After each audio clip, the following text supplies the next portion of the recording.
السلام علیکم پیردادا قاسم صاحب، میں آپ کو ہانگ کانگ اور ہانگ کانگ کی شام میں خوش آمدید کہتا ہوں. بہت بہت شکریہ کہ آپ ہماری اس بزم میں تشریف لائے. جی وعلیکم السلام. بہت خوشی کی بات ہے کہ ہانگ کانگ میں ٹیلی ویژن ریڈیو ہانگ کانگ باقاعدہ اردو زبان اور ادب اور شخصیات کے حوالے سے پروگرام کرتا ہے، اور میں نے سنا ہے اور خود بھی پروگرام آپ کے سنے ہیں کہ یہ تو گزشتہ 12 جی 12 برس سے یہ برس پروگرام سے جاری ہے، جاری ہے. الحمدللہ. جی تو یہ تو ایک ایسی خدمت ہے کہ جس کی جتنی بھی تعریف اور توصیف کی جائے کم، آپ کی بھی اور آپ کے ٹیلی ویژن ریڈیو. اس میں گورنمنٹ آف ہانگ کانگ کا بھی عمل دخل جی ہے. جی جی ہوم آفس ڈپارٹمنٹ اس پروگرام کو اسپانسر ہاں کرتا ہاں، ہے. بہت اچھا جی بہت جی. اچھا. چلیے بات چیت کا آغاز کرتے ہیں. ہمارے سننے والوں کو اپنی ابتدائی تعلیم اور اعلیٰ تعلیم کے پس منظر سے آگاہ کیجیے کچھ. جی بات یہ ہے کہ تعلیم، بنیادی تعلیم سے اعلیٰ تعلیم تک جی کچھ کراچی میں، جی پاکستان میں، اور باقی برطانیہ میں، جی اور پھر اس کے بعد دنیا کے مختلف حصوں میں. گویا تعلیم اور اس کے حوالے سے ریسرچ جی جی اور یہ ساری چیزیں چلتی رہتی ہیں. تو اس میں یہ سب چیزیں رہیں. یعنی میں نے ایم ایس سی اور پی ایچ ڈی برطانیہ سے، اور پھر اس کے بعد جو ریسرچ اور پوسٹ ڈاک وغیرہ ہوتا ہے وہ پھر، جی اور اس کے علاوہ مختلف جو پیشہ ورانہ کورسز کہہ لیجئے، جی جی تعلیم کہہ لیجئے، جیسے ہائر ایجوکیشن مینجمنٹ جی جی جسے کہتے ہیں، اس کے حوالے سے میں نے Bangkok Asian institute of technology میں بھی اچھا اور برطانیہ میں بھی تعلیم.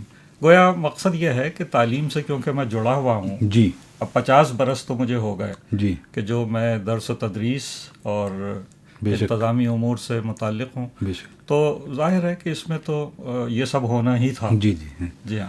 اچھا، بحیثیت طالب علم آپ نے سائنس پڑھی، بحیثیت معلم آپ نے سائنس پڑھائی، بحیثیت وائس چانسلر آپ نے انتظامی ذمہ داریاں نبھائیں، اور پھر شعر و ادب سے آپ کا لگاؤ.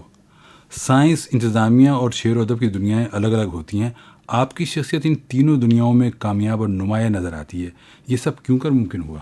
جی اصل میں میرا یہ خیال ہے کہ ابتدا سے اگر بچپن میں آپ کے اطراف کا ماحول بہت ساری چیزیں آپ کو سکھاتا ہے، جی تو اس میں تو یہ ہے کہ میں نے تو کہیں بہت زیادہ جیسے گھروں میں ہوتے ہیں بچوں کے لیے کھلونے، کھیلنے کی چیزیں، جی جی وہ نہیں تھی. جدھر نظر جاتی تھی کتابیں، جدھر نظر جاتی تھی رسائل، جی جی اخبارات. تو اس سے جو جڑ گیا آدمی جی کتابوں سے، اور اس سے بچپن سے، اس وقت سے کہ جب میں اسے پڑھ بھی نہیں سکتا تھا، جی اچھا لیکن یہ کہ اس وقت میں تصویروں کی کتابیں بڑے شوق سے دیکھتا تھا، اور وہ ہوتے ہوتے تو یہ سب تو سلسلہ ہوا. جی تو اس میں ظاہر ہے کہ زبان، ادب اور اس کی ثقافت جو ہے جی وہ اپنا گھر بنانے لگی. یقیناً. اچھا، پھر یہ کہ سائنس میں نے پڑھی، جی تو کبھی کبھی میں نے خود سوال کیا کہ کیا سائنس نے زبان، ادب یا شاعری جسے آپ کہہ لیجئے، اس میں کسی قسم کی کوئی رکاوٹ تو پیدا نہیں کی؟ جی میرا نہیں خیال کہ ایسا ہوا، بلکہ ایک وسعت، ذہنی اور فکری وسعت جی سائنس پڑھنے سے حاصل ہوئی. اس لیے کہ سائنس اشیاء کو، زندگی کو جی ایک دوسرے نقطۂ نظر سے دیکھتی ہے، جی اور اس کی تہداریوں میں وہ جو جاتے ہیں وہ اس کا ایک دوسرا طریقہ ہے. تو میرا خیال ہے کہ اس سے کینوس جو ہے وسیع ہمارا ہو جاتا ذہنی، ہے. وہ وسیع ہو جی جاتا ہے. بے شک. تو اس سے گھبرانا نہیں چاہیے. جو بھی ہمارے نہ صرف سائنس بلکہ اور جو دیگر علوم ہیں. پروفیشنس ہیں، اس جی میں جو لوگ ہیں انہیں بھی کوئی اس سے پریشانی نہیں ہونی چاہیے. اگر وہ ادب سے، زبان سے اور ثقافت سے جڑتے جائیں گے تو وہ جی. بہت اچھا ہے ان کے لیے. تو آپ کی ابتدا جو ہے ادب سے جو آپ کا تعلق ہے، شاعری سے ہی ہوا یا آپ نے کسی اور میدان میں بھی طبع آزمائی کی؟ اس میں ایسا تھا کہ کیونکہ پڑھتے تو سب کچھ تھے، شاعری بھی پڑھتے تھے، نثر بھی پڑھتے تھے، یعنی جی کہانیاں جی اور جی افسانے. اور جی سو میں کہیں اسکول کا زمانہ تھا، کوئی جی 9th کلاس، 9ویں جماعت. جی جی اس وقت میں نے کہانیاں لکھنی شروع کر دیں، اچھا. اور وہ کہانیاں اس وقت کے جو اچھے جرائد تھے، جیسے جامع نو ہے یا جی. اور ہیں، اس میں یعنی یہ پرانی بات ہے. تو اس وقت گویا میری پہلی کہانی سن 1958 میں چھپی، اچھا. اور اس کے بعد چھپتی رہیں، اور یہ سلسلہ چل رہا تھا. لیکن بعد میں پھر شاعری کی طرف رغبت ہوئی. جی. تو یہ کون سا دور تھا؟ یہ میرا خیال ہے کہ وہی زمانہ تھا، 60 کی دہائی آ گئی. اچھا. سن 1960 سے پھر اب وہاں یہ ہو سکتا تھا کہ کہانی بھی لکھتا رہتا آدمی، شعر بھی کہتا رہتا، لیکن نہ جانے کیوں پھر کہانی کی طرف توجہ کم ہو گئی اور پھر شعر شاعری اور اس میں زیادہ. پہلا مشاعرہ کب پڑھا آپ نے، کچھ یاد آتا ہے؟ میرا خیال ہے کہ سن 60 کی دہائی کی بات ہے. 60. اچھا. سن 60 ہی ہے شاید، جہاں تک مجھے یاد پڑا. کالج کا دور تھا یا یونیورسٹی میں؟ D J college. جی ہاں، ڈی جے سائنس کالج میں تھا. اچھا، بحیثیت شاعر جب آپ کا نام ابھر کر سامنے آیا تو وہ ایسے دور کی بات ہے جب بڑے بڑے نام شاعری کے میدان میں موجود تھے. جی جی. ان حالات میں آگے بڑھنا، اپنا منفرد مقام بنانا اور پھر اسے قائم رکھنا، اس میں دشواریاں تو پیش آئی ہوں گی؟ جی، دشواریاں تو ہوتی ہیں. دراصل ظاہر ہے اگر بھرا پورا زمانہ ہو تو اس میں اپنی شناخت بنا لینا اور یہ سب تو مشکل تھا.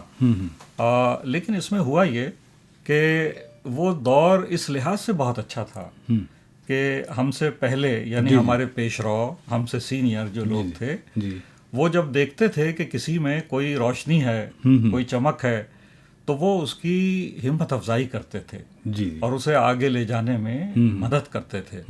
تو آج کا زمانہ نہیں تھا کہ لوگ ایک دوسرے سے بے تنائی برتتے ہوں، لیکن اس وقت ایسا تھا کہ چنانچہ مثال کے طور پہ شاعری میں آگے بڑھنے کے لیے، خاص طور سے مشاعروں میں شرکت کے لیے، تو جیسے بہت بڑا نام زید بخاری صاحب کا تھا، بے شک، جو ریڈیو کے سمجھ لیجئے گا کہ سب سے بڑی براڈ کاسٹنگ کی شخصیت پاکستان کے بر صغیر. جی ہاں.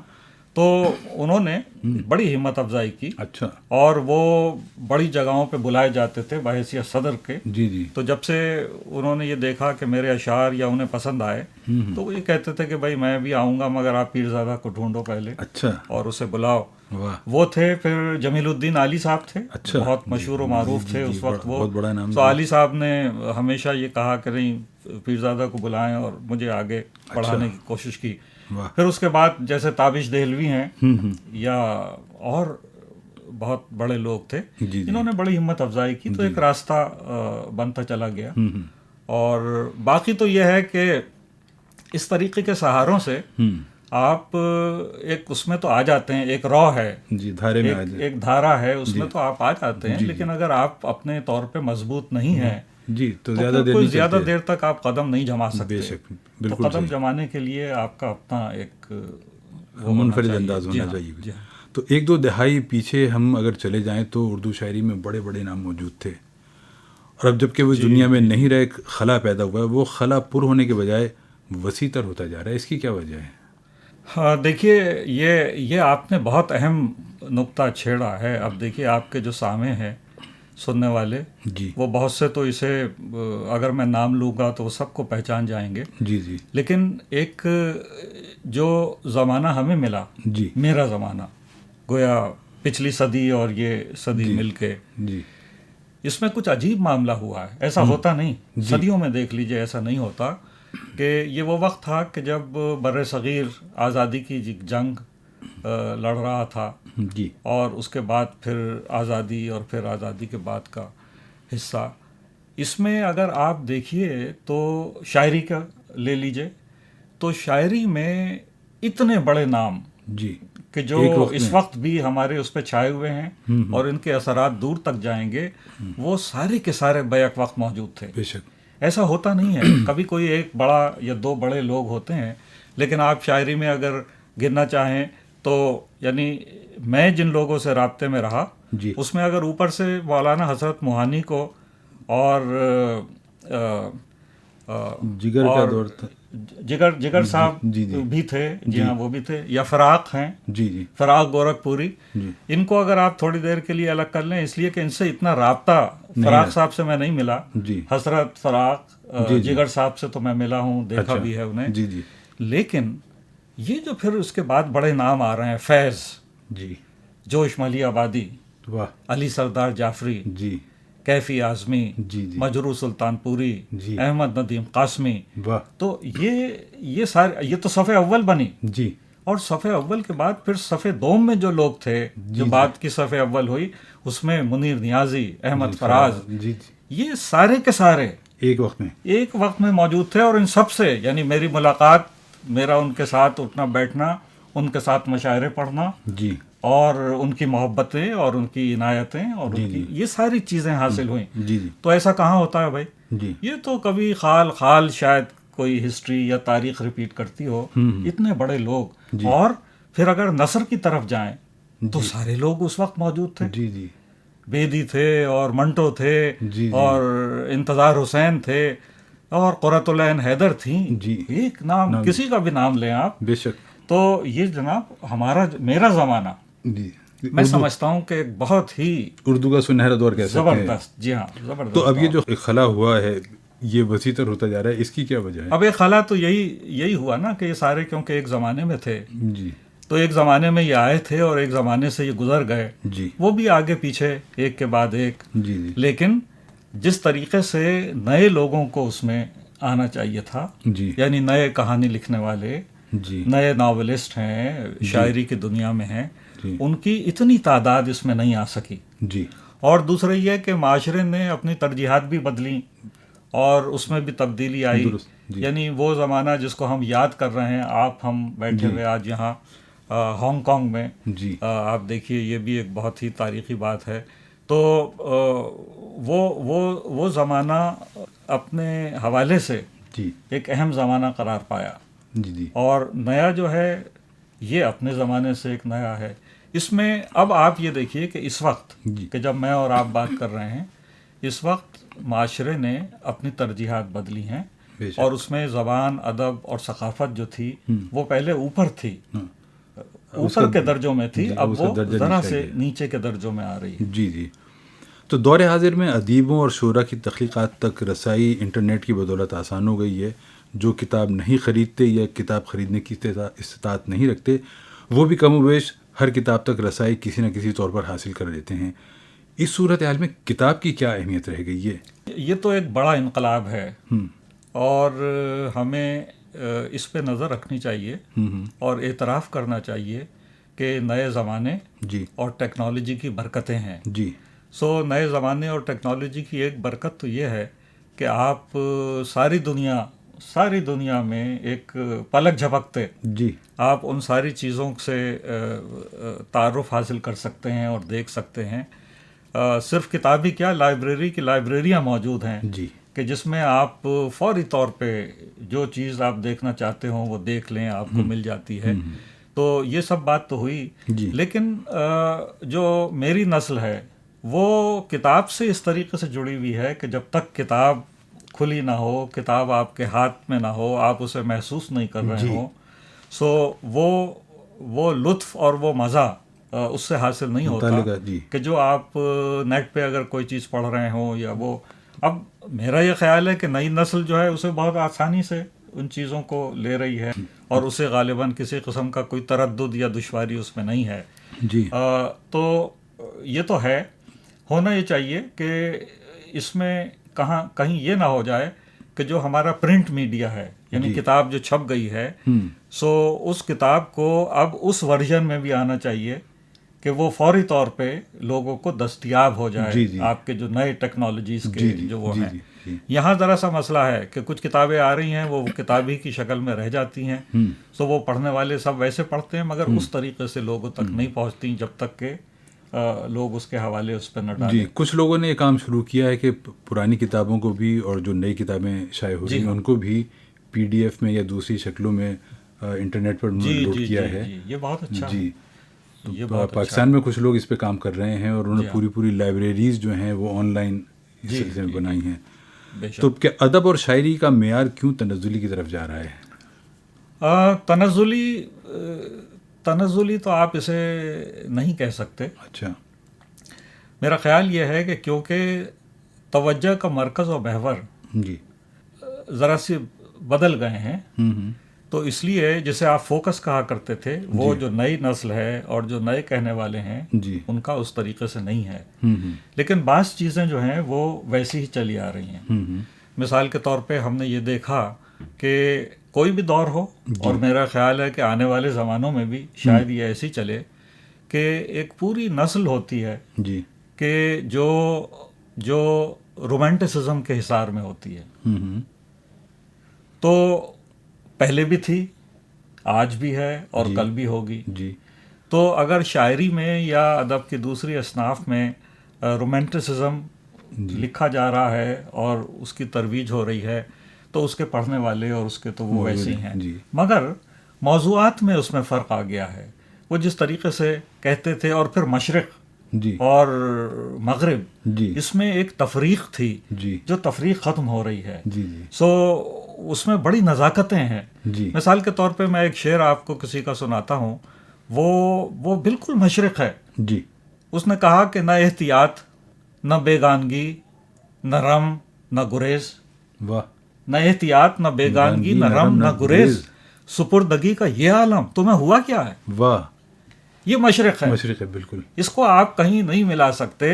لیکن یہ کہ جب یہ سرحدیں پار ہو رہی ہیں، اس کی وہ شدت اور وہ چیز محسوس نہیں ہو رہی، تو اس میں سے کچھ چیزیں جو ہمارے اس سے ہیں وہ نکل رہی ہیں. جی اور ایک اور بات جس کی طرف غالباً آپ کے سارے جو سامعین ہیں وہ بھی جانتے ہوں گے مگر شاید محسوس نہ کر رہے ہوں.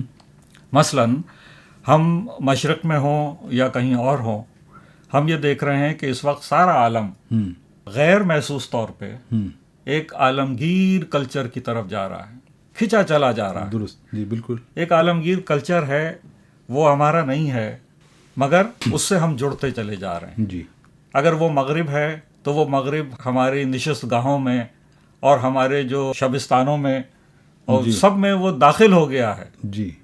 اب کیا مشرق اس طریقے سے، اگر یہ ریسیپروکل ہے تب تو آپ کہیے کہ ایک وہ، لیکن اس طریقے سے ہو نہیں رہا. جی اس میں ہم نے یہ دیکھا کہ یہ کلچر جو ہے، جو عالمگیر کلچر بنتا چلا جا رہا ہے، جی وہ کس کا کلچر ہے؟ وہ ان کا کلچر ہے کہ جس میں ابلاغ کی جتنی بھی ذرائع ہیں جن پہ ان کا قبضہ ہے، جی ان کے سیٹلائٹ اڑ رہے ہیں، جی ان سے ہم وقت خریدتے ہیں اور پھر ہم اپنی جو کچھ بھی ہیں گزارشات وہ دنیا تک پہنچاتے ہیں. سو یہ غلبہ جو آ رہا ہے عالمگیر کلچر کا، یہ ہمیں ڈی ٹریک کرتا ہے. تو اس میں ٹیکنالوجی کا زیادہ ٹیکنالوجی کا بہت دخل ہے. جی جی. اور دوسرا یہ کہ ہم دیکھیں، ہمیں کہنا ہی چاہیے کہ بھائی مغرب میں جو کچھ بھی ہے، جو چیز ان کی اچھائیاں ہیں وہ سب اچھائیاں ہیں، مگر ہماری بھی کچھ ہیں. بے شک. اور ہمیں اس پہ اصرار کرنا چاہیے کہ نہیں یہ اچھا ہے، ہم اس کو اچھا جانیں گے.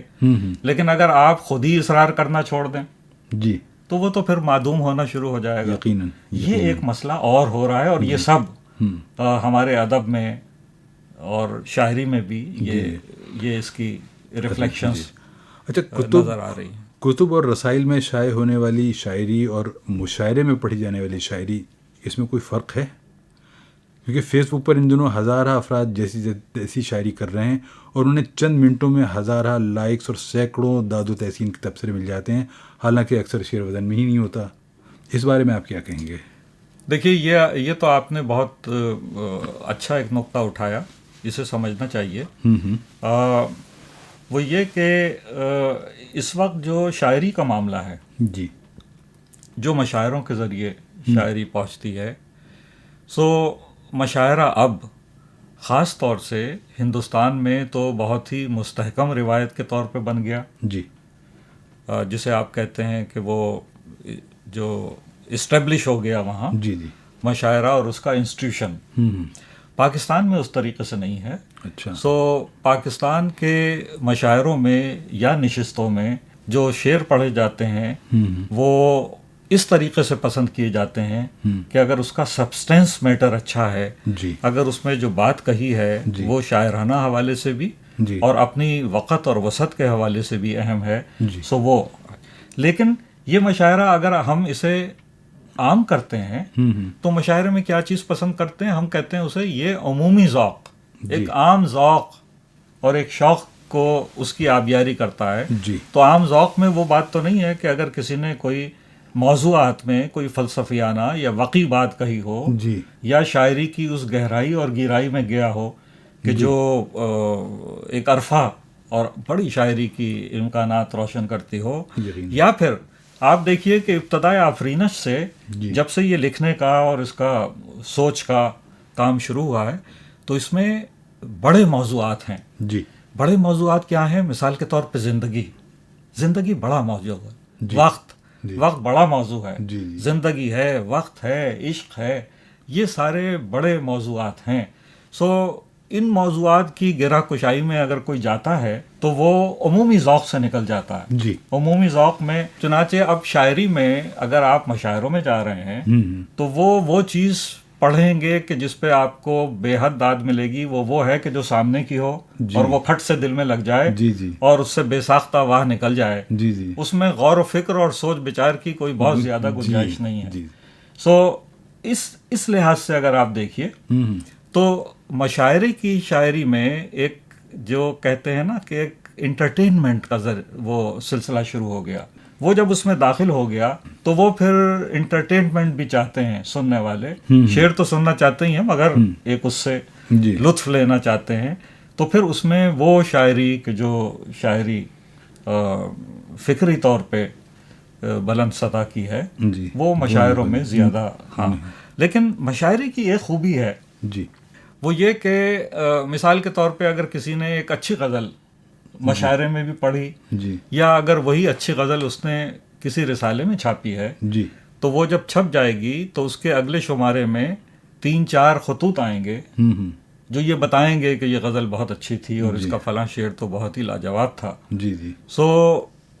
صرف یہی ہے کہ اسے کوئی 150 لوگ جو ہیں وہ یہ بتائیں گے کہ آپ کی غزل بہت اچھی تھی.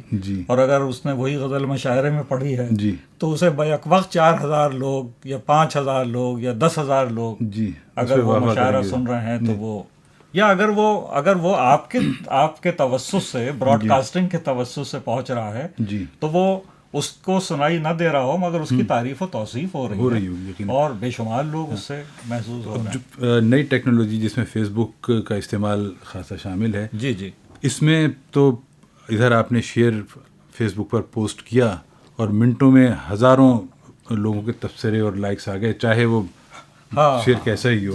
تو اس کا میں ذکر کر رہا تھا آپ سے. اب وہ اس میں وہ معیار کی بات آپ کہہ رہے ہیں. پہلے تو اس کو یعنی اچھی نظر سے کیا ایک بہت ہی تشویش کے ساتھ دیکھا جاتا تھا کہ اگر کوئی مشاعروں میں یا نشستوں میں یا کسی جگہ کوئی ایسا شاعر در آئے کہ جسے شاعری کے اس کا اندازہ ہی نہ ہو کہ اس میں جو کچھ وہ کہہ رہا ہے تو وہ بحر سے خارج ہے، کہیں کوئی اور اس میں سقم ہے کسی قسم کا. تو ایسے لوگ بار نہیں پاتے تھے اور اگر وہ ایک آدھ جگہ کہیں آ بھی گئے تو انہیں اندازہ ہو جاتا تھا کہ چلنے والا نہیں ہے اور پھر وہ مشورہ کرتے تھے. جنہیں زیادہ ذوق و شوق ہے وہ سیکھ لیتے تھے اور سمجھ لیتے تھے. اس میں سمجھنے کی بات ہے. ایک دفعہ اگر وہ سمجھ لیں کہ یہ چیزیں ہیں جو ضروری ہیں شاعری کے لیے تو وہ پھر اپنے خامیاں اور غلطیاں خود درست کر لیتے ہیں. ڈاکٹر صاحب آپ سے گفتگو تو ہوئی اور جی تو نہیں چاہتا کہ اس گفتگو کو ختم کیا جائے. ہمارے سننے والوں کے لیے اپنے کلام میں سے کچھ چیزیں آپ پیش کریں. جی اچھا، تو میں ایک نظم پڑھ دیتا ہوں آپ کے لوگوں کے لیے. جی ارشاد. اور اس نظم کا عنوان ہے بے مسافت سفر. واہ. میں نے لکھا کہ میں چلاتا ہوں پہلے کا میں چلاتا ہوں پہلے کا میں چلاتا ہوں پہلے کا لیکن مجھے ان مسائل زدہ راستوں کی ہمکتی ہوئی بھیڑ میں راستہ ہی نہیں مل رہا. واہ واہ. میں چلاتا ہوں پہلے کا جی لیکن مجھے ان مسائل زدہ راستوں کی ہمکتی ہوئی بھیڑ میں راستہ ہی نہیں مل رہا. واہ. وہ جو ہمراہ میرے چلے تھے وہ سب کچھ یہاں کچھ وہاں راہ میں کھو گئے. واہ واہ واہ واہ. وہ جو ہمراہ میرے چلے تھے جی وہ سب کچھ یہاں کچھ وہاں بھیڑ میں کھو گئے. اب جو کاندھے سے کاندھا ملا کر میرے ساتھ چلتا ہے وہ اجنبی ہے کوئی اور ہے. واہ واہ. اب جو کاندھے سے کاندھا ملا کر جی میرے ساتھ چلتا ہے وہ اجنبی ہے کوئی اور ہے اور میں بھی کوئی اور ہوں. واہ واہ واہ واہ. اور میں بھی کوئی اور ہوں.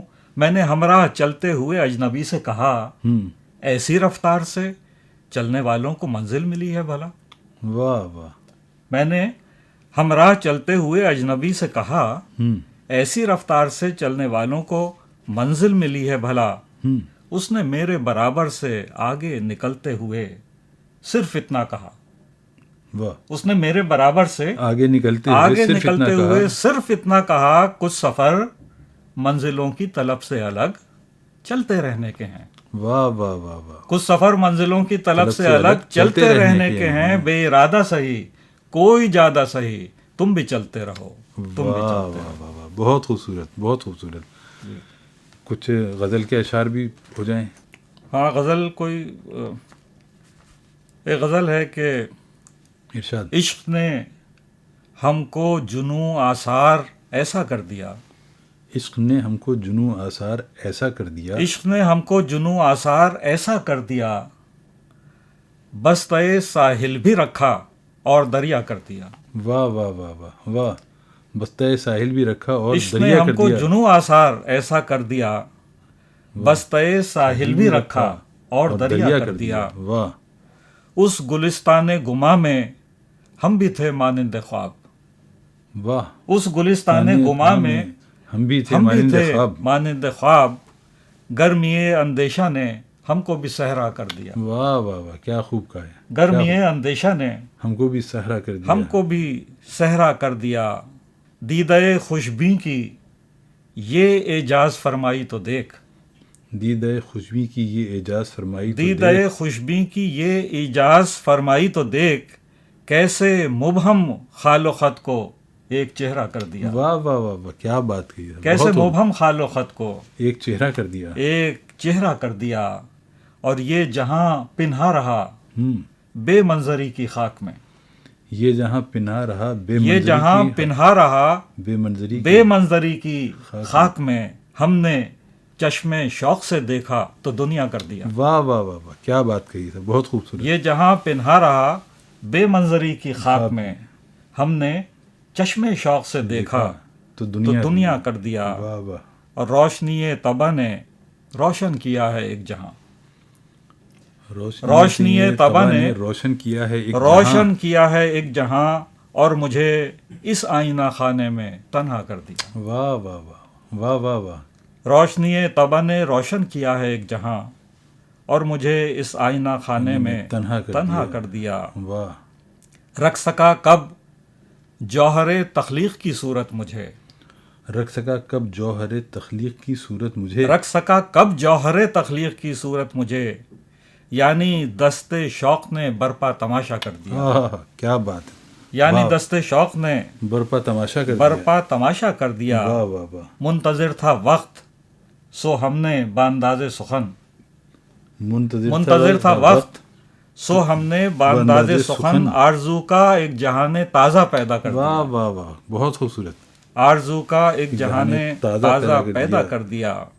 اور جب کبھی شبزاد لمحے گھیرنے آئے ہمیں، جب کبھی شبزاد لمحے گھیرنے آئے جب ہمیں. کبھی شبزاد لمحے گھیرنے آئے ہمیں، ہم نے شمع جاں جلائی اور سویرا کر دیا. واہ واہ، کیا بات ہے. بہت خوب. جب کبھی شبزاد لمحے گھیرنے آئے ہمیں، ہم نے شمع جاں جلائی اور سویرا کر دیا. واہ عشق نے ہم کو جنوں آثار ایسا کر دیا، واہ، بستہ ساحل بھی رکھا اور دریا کر دیا. دریا کر دیا. واہ، کمال. صاحب، آپ نے یہ جو غزل پڑھی ہے مجھے آج سے کوئی 33-34 سال پہلے نیروبی شہر لے گئی، جہاں آپ سے پہلی بار آمنے سامنے بیٹھ کے آپ کی یہ غزلیں سنی تھیں، اور یہ غزل خاص طور پر سنی تھی.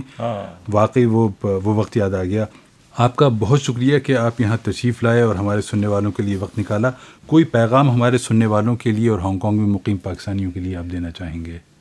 جناب، یہ تو ہانگ کانگ میں پاکستانی اور پاکستانی کیا جو اردو زبان جی اور اردو ادب اور اردو ثقافت اس سے جڑے ہوئے ہیں، جی، انہیں مل جل کے جو جس طریقے سے ٹیلی ویژن ریڈیو ہانگ کانگ جی اور یہاں مختلف چینلز جی جو اس کی آبیاری کر رہے ہیں، ان کے ہاتھ مضبوط کریں، زیادہ سے زیادہ اسے سنیں اور اس کا چرچا کریں. یقیناً کہ آج کے زمانے میں بھی ادب، زبان، شعر آپ کے پروفیشن کے ساتھ ساتھ جی فروغ پا رہا ہے، اور آپ اسے پسندیدگی کی نظر سے دیکھتے ہیں. جی، بہت بہت شکریہ کہ آپ ہمارے اس پروگرام میں تشریف لائے. یہ ایک چھوٹا سا نذرانہ میری طرف سے آپ کے لیے اسے قبول فرما کے شکریہ کا موقع دیں. بہت شکریہ بہت شکریہ. آپ اور آپ کے تمام سننے والے شاد و آباد رہیں. بہت شکریہ. السلام علیکم.